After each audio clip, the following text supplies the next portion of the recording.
I didn't realize how much you do. It's a lot. It's a lot. Yeah, thank you. Probably too much. I really have not been sleeping enough lately. But you know what? I can't sit still, so. Uh, you obviously have a love for in front of the camera, but tell me a little bit about developing this love for doing producing and directing. Yeah, so about 10 years ago, I was just acting, and I learned very quickly that as an actor, you can really only do so much to progress your career. And I'm kind of a control freak as it is, so that did not sit well with me. So at the time, I just, out of just for fun, during the time when I wasn't working, I started directing shorts and web series and producing little micro budget nothing things just for fun, to learn and just to be on set. And then eventually I fell madly in love with directing and kind of producing out of necessity, but producing and I have a better relationship now. And so, yeah, cut to 10 years later, here we are, and I'm doing all three, four. I can't keep track anymore, Tony. Well, the thing is that we all kind of fall into what we love, I hope. And obviously acting is that your first love, or is it behind the camera? I'd say it's definitely my first love, but I wouldn't say it's my strongest necessarily. I do think my strongest is directing. I love directing so much, and I think it just really encapsulates everything that I love and everything that I'm good at, and it's just my absolute comfort zone. I love everything else, but if I had to pick, I think I would go with that. We're going to talk about your new film Night Night in just a moment, but I want to get a little history on you. You grew up in LA. I did. Everyone's always so surprised by that. I grew up in LA, in the city. Went to a school where you didn't even call their teachers by their first names. Really? But yeah, it was very artsy.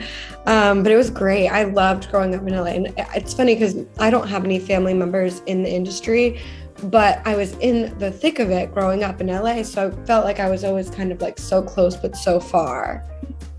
What town did you grow up in? Westwood by UCLA. The Fox Theater is one of the most iconic. Right by that. Yeah, exactly. And the W Hotel, which I hate, by the way. Yeah, that was like the first place I went when I was 21. Yeah, it wasn't worth it, believe me. It wasn't.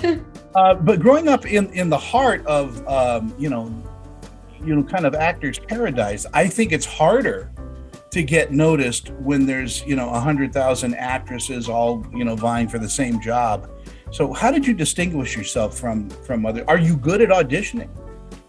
Oh, good question. Those are two really good questions for first thing in the morning.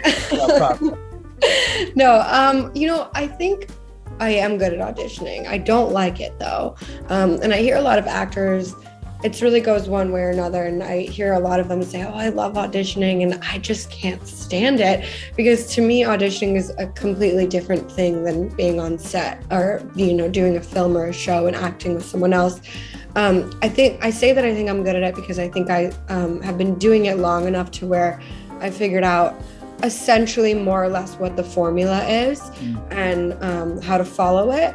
So I think I've got that part covered, but this whole Zoom auditioning thing has really turned everything upside down. Yeah, it has. Yeah, it's definitely different. But you're used to directing and producing, but other actresses, they have bad lighting. You need somebody there to help with an audition on Zoom, I think. I think so, and lighting is so important. And these days with Amazon, you can just buy a light for $20-30. But if I were to give any advice, I would say go buy a light more than anything, because I look back at some of my auditions where I didn't have one and I'm like, how did they even accept that? Russell Crowe one time told me that actors are mostly professional auditioners. Yeah. And every so often we quit our auditioning job to take on a role and do that. And then we go back to our job of auditioning. It's so true. Yeah, I think that's probably why I would really gear towards directing than anything else. Yeah, because you won't fire yourself as a director. Well, maybe I should sometimes. I don't know. I've had my moments. What was it like when you got that phone call for your very first paid gig? Oh my gosh. Were you ecstatic? Were you running around the house? I mean, what was that like for a young actress? I was 18, and at the time I was in a big battle with my family on, am I going to go to college or am I going to go start working and pursue my career? And the timing was just so serendipitous, and the universe just felt like it was it was really supporting my decision to choose my career. And so the culmination of all of that, when I found out, I literally fell to the floor crying. For joy, of course. Yeah, joy. It was very, very dramatic. And I was like, thank you, God. But that's got to be a moment where you say, well, I'm on the right path.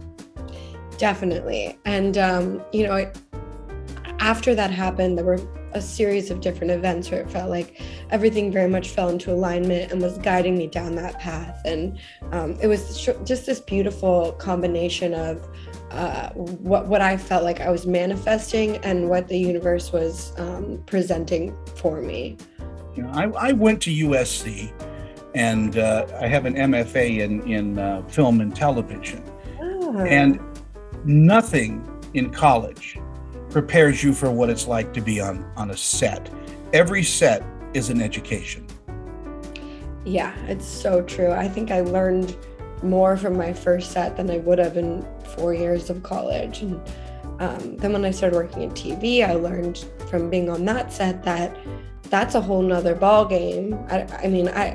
I'm surprised they switch TV and film directors in and out as much as they do, because there's two totally different jobs. But yes, it's very educational being on set. You align yourself, you meet grips and gaffers, and these guys are incredible on every show. A lot more sometimes than your co-stars, because these guys have been on every set. They tell you stories, and they are open with advice. Definitely. Yeah, I think that's actually a common misconception, is that the camera department is sort of this like cool club that you can only be in if you're one of the cool camera folks. But once I started to be very inquisitive on set, they were coming at me with open arms, ready to help me and educate me. And I found that they would even just point certain things out unprovoked and be like, oh, by the way, this is what this does, or this is how you get to this. And it's a great grips and camera and electric. They're all great departments, and definitely get in with them if you're looking to learn more.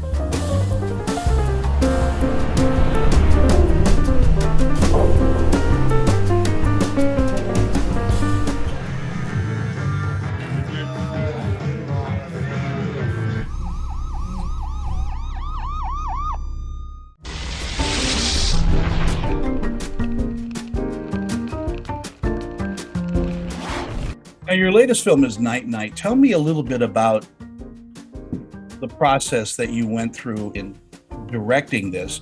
Are you a director that likes to storyboard things out, or are you more organic? So I'm extremely detailed and organized when I go into directing, just because it's so convoluted and there are so many elements that you have to keep track of in your head that, to me, there's no way to do it without going in overly prepared. And then I try to kind of get as prepared as I can, and then once I get to set, be open to dropping it all, at the drop of a hat, and just going with my gut or going with my instinct or solving whatever problems in front of me. So yeah, I don't storyboard, but I pretty much do everything else that you can do. But being an actress first too, are you more empathetic to the actors on your sets? Do you allow them some creativity and leeway? Definitely. I think I'm because of my acting experience, I've been lucky enough to sort of be able to speak this language with them that I think a non-acting director might not be able to as well, which has been such a blessing. And I'd like to think I'm very empathetic to their process and what they need. And I'm aware of how hard it is to be in their position, but I also trust them implicitly. And if I cast an actor, I know that, I'm going to let them do what they need to do to get to where they need to get and try what they need to try and get creative. And I'm going to trust that they're going to come up with something, brilliant at the end of the day, because that's ultimately why I hired them. In casting the film, as you just brought it up, I mean, now you're on the other side of that fence that we talked about. Yeah. Do you see it then now from a casting director's point of view, or, as to how actors are told no, and the reasons why? Yeah, what I've really learned is that actors, when you're an actor, it feels like everything's riding on you, and everyone's jobs are kind of riding on you, and the whole production is built around you. But then when you kind of go to the other side of it, you realize the actor is kind of the last person to know. They're like that you trust that they're going to do a good job, like I said, because that's why you hired them. So they're kind of like the last thing you think about. And I'm actually a big fan of offering roles to actors as opposed to auditioning, because I do think, like we talked about earlier, auditioning is a very different art, and it's hard to gauge how someone's going to do in an audition when you can have, a plethora of their work to take a look at and kind of pull bits and pieces of that character from that, and then figure out, if they're right based on their repertoire of existing work. What about Night Night really attracted you? Was it the story? Was it the idea of you in control? Yeah, definitely. That attracted me. But, I really wanted to make my first feature at the time, and I was presented with this script, and it was an opportunity to do it, and I was really drawn to the idea that it was a psychological thriller, which I'd always wanted to do, even though I didn't really know that much about it. But I was really drawn to the idea that it was a female-driven psychological thriller. And here's this strong, badass female character who's physically helpless and unable to protect herself in a way that she would had she not had her physical ailment that she has to deal with throughout the whole film. So she has to find other ways to protect herself and by outsmarting basically the situation. So that was really interesting to me, and the mystery of it all. And I felt like when I read the script, it was something that I would be able to implement my filmmaking style in easily and kind of create a world, which I really am a big fan of doing. And so, yeah, I think all those elements came together, and it made me super excited to take it on. You also spend a lot of time championing women in film. Yeah, with our company, K Factor Films, a big part of our mission is to empower female filmmakers and filmmakers that are often overlooked for reasons that have nothing to do with filmmaking. And so we think it's really important to help propel the careers of, up and coming folks within that arena, especially females. Being a female in the industry, I've seen the discrepancy in every area you can imagine, and it's really difficult. And if I can play any role in helping sort of bridge that gap, then, I want to do everything I can to do that. Your film Night Night, though, has a real Hitchcock kind of flavor to it. Thank you. Did you do a lot of research on those classic noir kind of thrillers? A little bit, not as much as I would like to say I did, but I think my style generally gravitates in that direction of that noir sort of vibe. I'm not a thriller person. I don't like scary movies. I don't like to watch them. But I watched a psychological thriller every day leading up to filming for like a month or two. And I tried to do a wide variety of psych thrillers. And, I did include quite a few old school films in there, some Hitchcock. But I think it sort of just helped me understand the loose formula of a psych thriller, and then helped me figure out how I wanted to implement it in my own special way.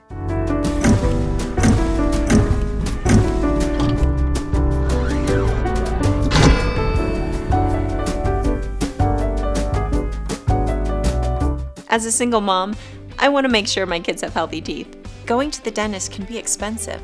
Just a simple cleaning can cost over $100. Then I found TDA, and for about $1 a day, Total Dental Administrators covers my family on over 200 dental procedures. Whether you're an individual, a family, self-employed, or retired, your acceptance is guaranteed for one of these policies. Call or click for your free information kit and see how affordable dental health can be. Hey, let's check out this park. Oh, wow, that's really cool. To find a great local park or forest near you, go to discovertheforest.org.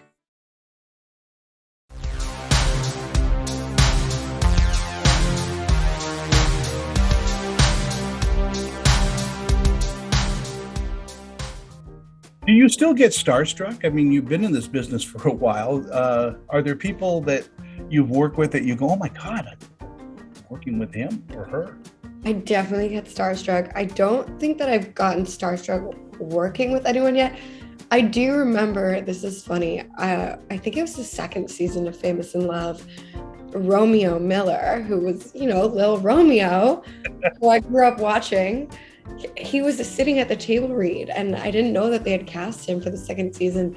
And I'm writing on my script next to my, it was Georgie who was sitting next to me, my castmate, and I was like, is that Lil Romeo? And she was like, yes, with a million exclamation marks. And that I did get really excited about. But I mean, if I ever met Ryan Gosling or Leo or, one of those guys, I don't think I would know how to talk. It's, I've done this for 50 years, believe it or not. Celebrity Do interview. you get starstruck? I do. Yeah. I couldn't speak to Julie Andrews for about a minute and a half. I don't blame you. That's a good one. I know. It just, and I had my daughter with me, and she did all the talking for me for that minute. God bless her. Good thing you had her. Yeah. You were in a movie called Dreamcatcher just recently. Another kind of interesting horror thriller, and you worked with my honorary sister, Adrienne Wilkinson. Oh, how funny. Yeah, she is awesome. I love Adrienne. I love her to death too. I just I can't help but see her whenever I get to LA, and she is an amazing talent as well, and just understands her character. So do you do a lot of psychological backgrounds for your characters? Do you understand them? Do you give them backstories even when they don't have one? Well, I definitely do give them backstories even if they don't have them. And I always try and meet with the director prior to the shoot and kind of go over my list of questions that help me create a backstory and make sure that they're comfortable with it, and that it fits within their, broader agenda. But I have to say I'm not as prepared of an actor as I am a director. I get the information I need to get beforehand, and then I really do throw it away when I get to set. And I honestly don't even memorize my lines until I'm in the makeup chair. You mentioned table reads, and that's kind of a dying thing other than, live theater. There aren't that many table reads for movies going on anymore. Yeah, there's so much fun. And I think, table reads are great for the writer to hear the words out loud and see if there need to be adjustments in the director. But I've always felt like table reads, the best purpose that they serve is it's sort of a nice icebreaker to just get everyone to meet in a professional but fun setting, and just loosen up and read the script in, in sort of unconventional way.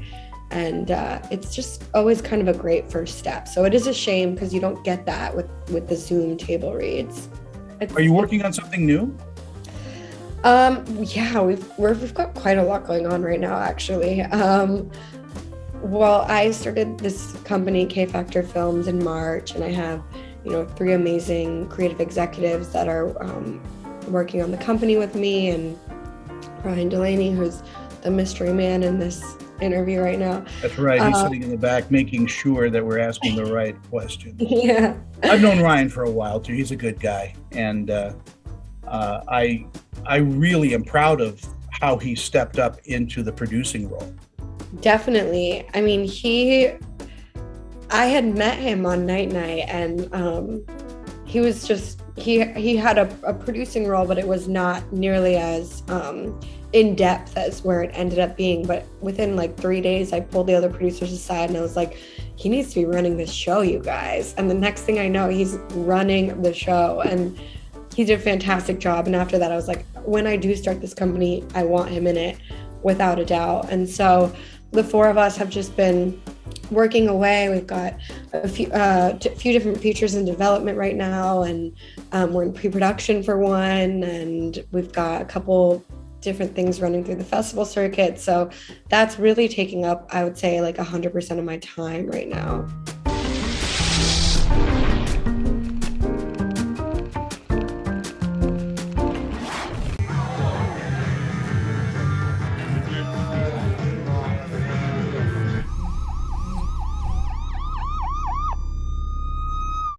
This portion of Screen Chatter is presented by VP Dental. Check out our great dental plans starting at just $16 per month.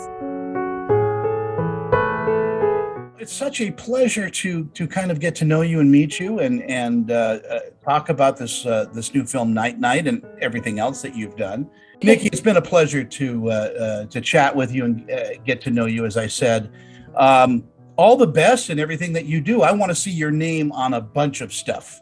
Thank you, Tony. You were awesome.